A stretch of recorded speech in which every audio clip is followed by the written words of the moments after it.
Hello humans, hello humans. February 8th, it's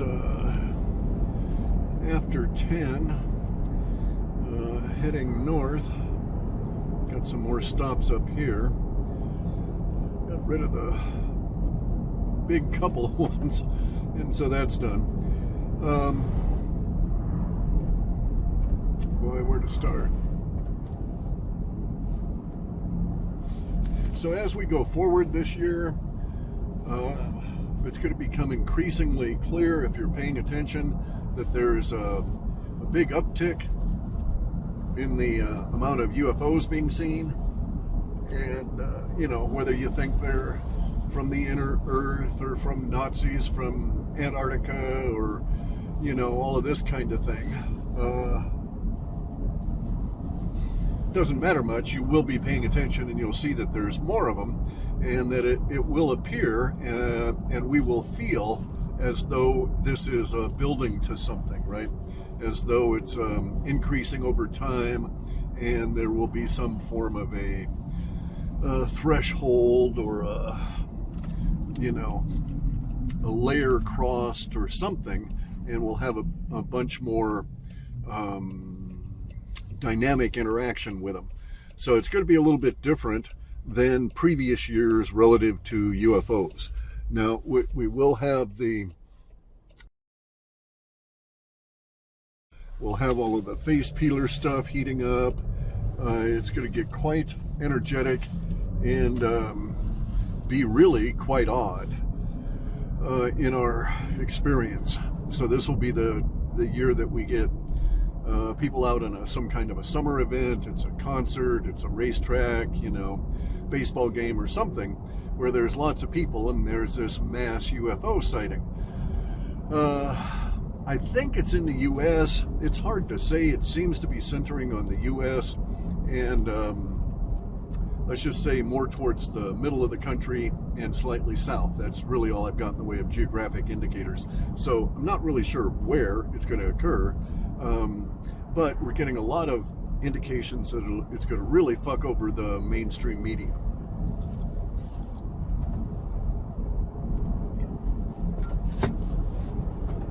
Their issue, of course, is going to be dealing with it in such a way that it reverts back to government authority, which is degrading rapidly. So as far as I'm concerned, there's no longer a nation here. The way that this is structured now, I don't have any loyalty to the regime or to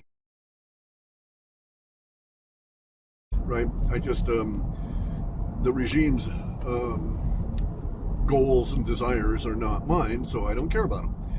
And that's going to be the majority of Americans here pretty quick. And whenever I see polls like it says, oh, the country is so divided, half the country think that Biden's a good guy and half the country are for this evil Trump fellow, right?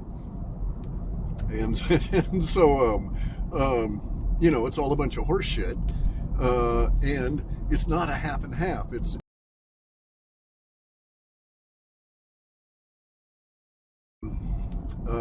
20% for him, or less than 20%, getting whittled away right now. By the daily activity. Every time the guy comes on out, whoever the fuck is wearing the mask, every time he comes out and says anything, the regime loses credibility and it loses adherence.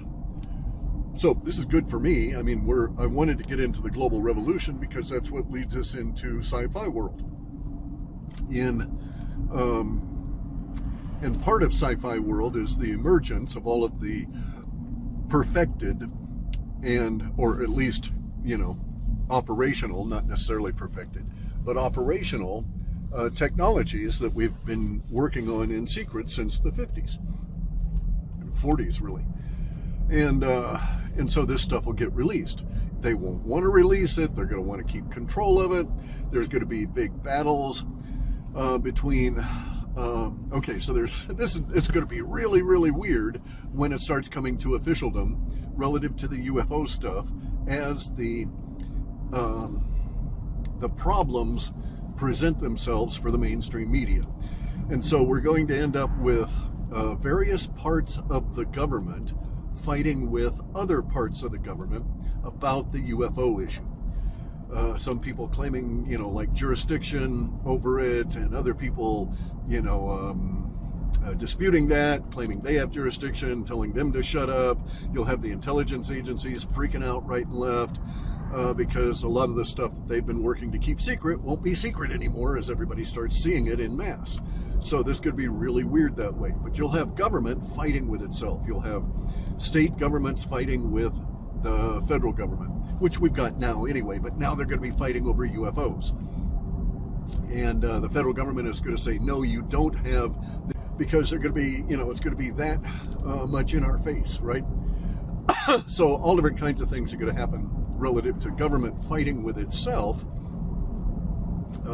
at various levels, state and county, or county versus state, that kind of thing, right? And then state versus the regional, and regional and state versus the federal, and then everybody pissed at everybody else all around UFOs, which will be showing up more and more and more, and the problem will become it will be seen as being a growing issue, right? Not a static issue, not an issue that's fading, but rather a growing part of our emergence into the age of Aquarius is going to be this very, very large uptick in visible UFO interaction with humans, where we will see that the UFOs are doing stuff that they know that they must be aware of, that we're recognizing, that we see this, that sort of thing, right? And so the landscape, the framework, the intellectual paradigm framework that is placed on UFOs will be crumbling through this year as part of the hyper-novelty component, and it's going to get really strident, noisy, chaotic, aggressive, and contentious. And as we get to this stage, we're going to have the visibility level alone, the fighting within the government, raising the visibility level, that alone is going to start triggering people to wake up to all of this, right? To become less dull and insensitive to the phenomena that are occurring around us, that shape our paradigm. And as a result of this, our collective structure in terms of how we deal with this globally is going to be under a real assault. We're going to be coming up, hopefully. All right, so if it's not this summer, it will be next summer, right? It's going to be very close to the emergence of this mass sighting. We'll also get into the point where we start seeing the women and children from this village by the face peelers, who we know are a corporation, right? They're mercenaries working for a corporation. They may even work for the wellness group, or wellness company, right? They may work for one of Foster Colson's subsidiary companies that does mercenary shit. But so the state of being, the actual situation with our landscape right now is that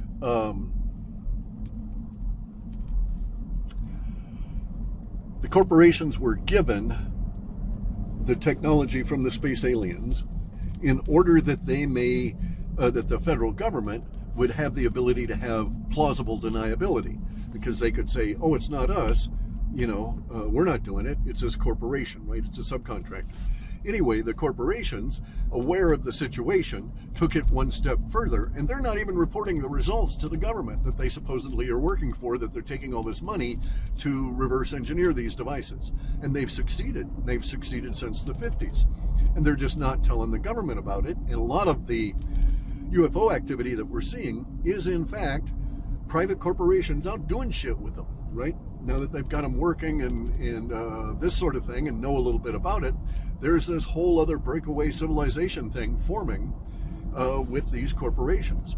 All of this shit's going to come out this year. So we'll see the government versus itself on these various different levels, and then, like various different national governments fighting each other over, quote, authority over the issue. And then we'll also see them trying to corral and rein in the corporations. And some of these corporations, I think, are just going to go rogue. Their response will be, hey, piss off, dude. We got more power in 2 of these vessels than you have in your entire Navy. That's another issue, is the vast amount of information and stuff coming out relative to the Navy here in the United States this year. This will come out also as we get into the secrets revealed part about the UFOs at the corporate level. So the data would suggest that we're going to have some kind of a, as I say, some kind of a summer event, mass sighting, lots of people, lots of videos, all about showing us the UFOs that are and what they're doing in the vicinity of whatever these people are doing, this outdoor concert or this baseball game or whatever it is. And we'll get a lot of that on the internet and so on. And about that same time, so that's a temporal marker, and about that same time, we're going to have actual floods of information about UFOs coming out, and most or a lot of it will come out from people that will be leaking the information out from corporations as the corporations encounter. One of the motivating factors for this at the corporate level is going to be the degradation of the dollar. And they won't have the money to be able to bribe people to keep this shit secret anymore. And thus we're going to end up with this very interesting situation where you have government having paid corporations to reverse engineer it, and then people within the corporations leaking out information about their success, and then government having to deny that they were involved and all this other stuff, and then again fighting with themselves. And a part of it, of course, is that, there's parts of the government that are going to be overtaken and captured by the populace. We're approaching that now. And so it'll be much more like local city councils and, county governance councils and all these regional councils primarily, lots of that word, are going to be fleeing because they'll be presented with, demands against their bonds and their own illegality, and the individuals will feel themselves very threatened by potential jail times, and they will abandon their positions. This is going to happen throughout the nation. It'll be, more active in some states, less active in others, and that degradation of authority at that level, down at that level, is going to participate in all this UFO shit. Because there's a lot of county people that are, being bribed in some of these counties to keep quiet about all the UFO activity that's going on in military bases or underground bunkers or this kind of shit, right? So, no, by the way, I'm not suggesting that any of Kerry Cassidy's, quote, whistleblowers are legit. But we will get people from corporations like Raytheon and, McDonnell Douglas and Lockheed Martin, Boeing, all of these kind of people.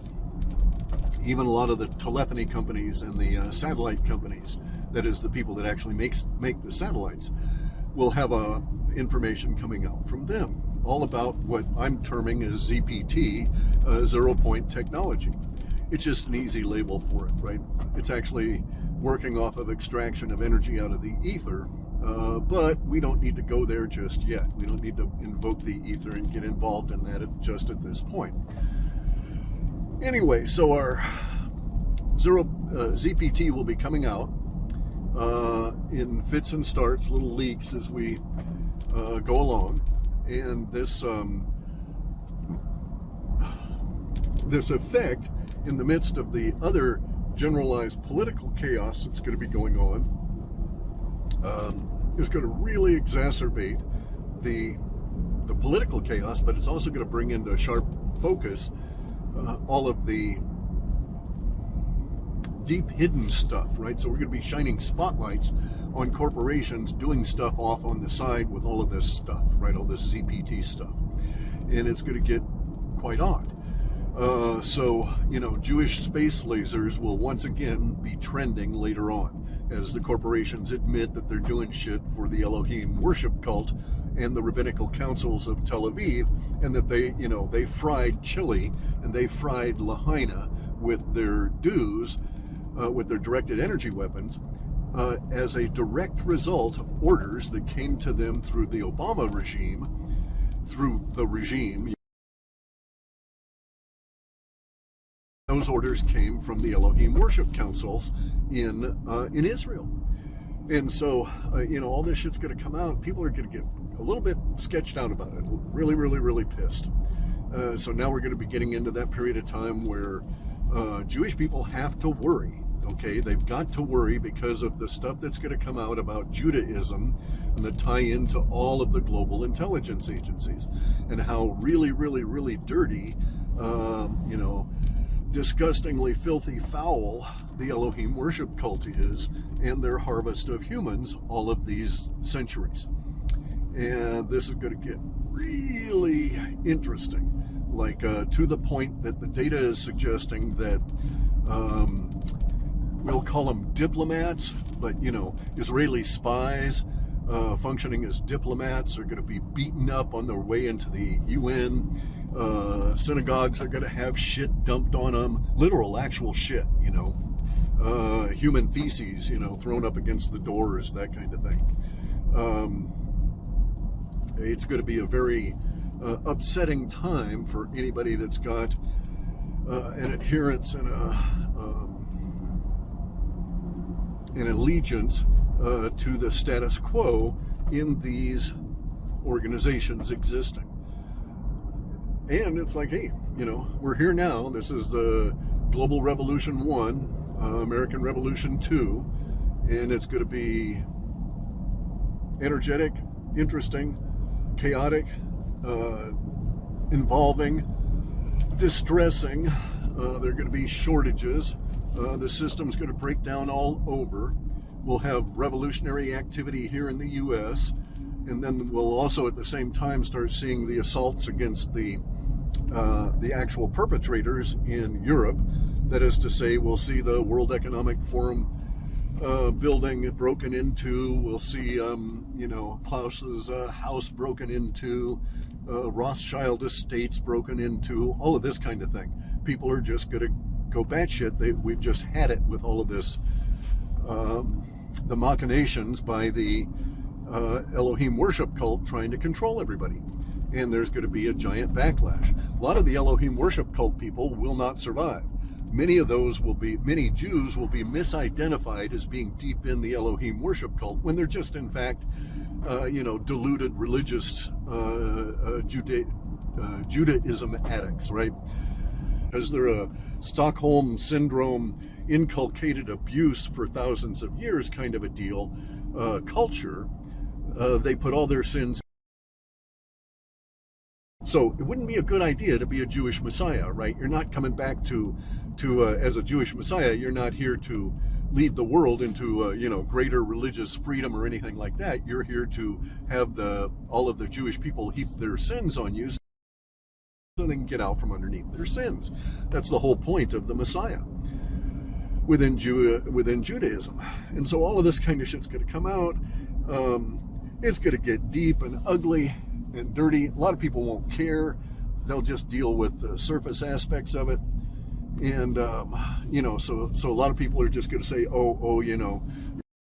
you're hating on Jews, And it's like, no, I'm not even anti-Jew, right? I'm anti-Judaism. I find Judaism foul, disgusting. A lot of the Jews have no idea what's in it. I do.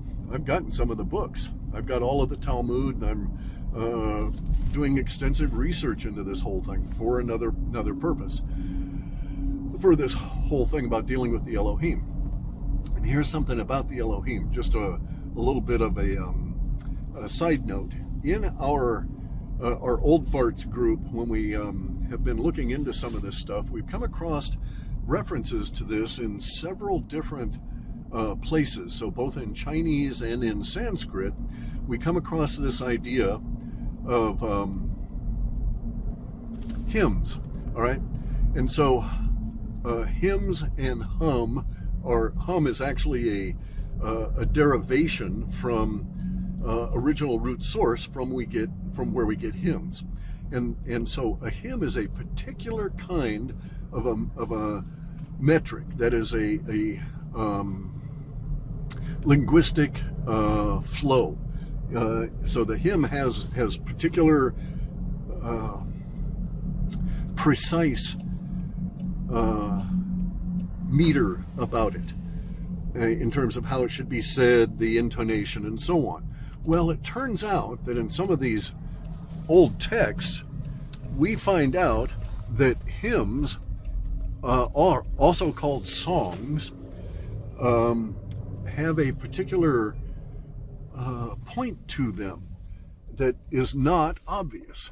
And this point is mind control, to allow you to control your mind when perhaps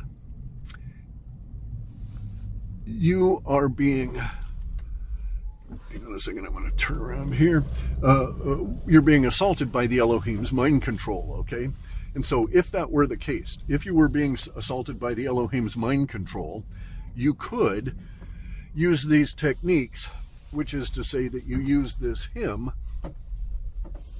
you repeat this hymn, you say this, you sing this song basically to yourself while they are assaulting you, trying to take over your mind. And it is a method of like blocking them out, all right? And so the meter, the flow of a hymn, some of these particular ones in Sanskrit were designed to prevent the Elohim from taking you over, from controlling your mind, which is just relatively interesting to us. I mean, we're thinking, oh, this is cool, you know. So other people had sussed this out, and we don't know that it works, but at least that's what they're claiming in these old books. There were a couple of these hymns. We don't know how this one was said because it was in what is called Proto-Hebrew. And nobody knows actually how these words were said. All we have are the consonants. We don't have any vowels. And so the actual phoneme, the actual way in which it's expressed vocally is unknown to us. But nonetheless, we find them. And so that was a particularly interesting one because it was a Sanskrit text that had included in it a Sanskrit version of a hymn, and then this Proto-Hebrew version of that same, we think it's the same hymn. And it was intended to be anti-Elohim, so you could just sit there and repetitiously let this little song go through your mind, and they wouldn't be able to take you over. Now, this brings up another issue, and that is that in our hunting of information about the mind-to-machine interface that these guys use, that the Elohim use to control their devices, we have indeed discovered a lot of the structures of the mind and how some of these structures map to our brains and how these form a technology that is used by the Elohim.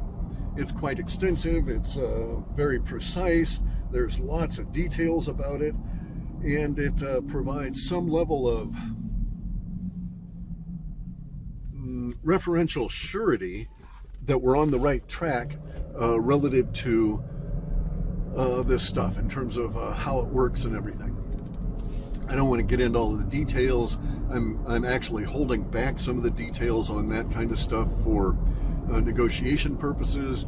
If the government gets out of line and starts hassling us on this stuff, we've got bargaining chips, right? We know stuff that they want to know, and we know where it's at, and it's going to take them fucking years to even have a clue to find out where this shit's at. But, you know, I can give them an encapsulation if they go away and don't fuck with me. That's the idea. You know, point them to where they can go and do some more research. So, you know, bargaining chips in this stuff. It's going to be shocking to people, the amount of UFO information to a lot of the normies, because it'll suddenly blindside them this summer. But if you're paying attention as we get into summer, you'll see the rise of the number of incidents to a point where you're seeing 2 and 3 and 4 a day. And then, like I say, ultimately we'll get to the point where there will be one episode where there'll be hundreds and hundreds of videos and thousands of people that will have seen the actual and participated in the actual event itself. So it's going to be quite the cool summer, guys. We're finally getting here. Finally. A few years we'll be into sci-fi world, and we'll look back at this point of chaos and say, geez, how in the fuck did we survive it all? Okay, gotta go do stuff, so I'll talk to you later. Just as a matter of housekeeping, I'll do these talks as I can. No guarantee I'll be able to get one in on any given week, but I will keep it going as I may. There's just tons of work I got to get at, and it's really starting to eat into time now. Okay, guys, talk to you later.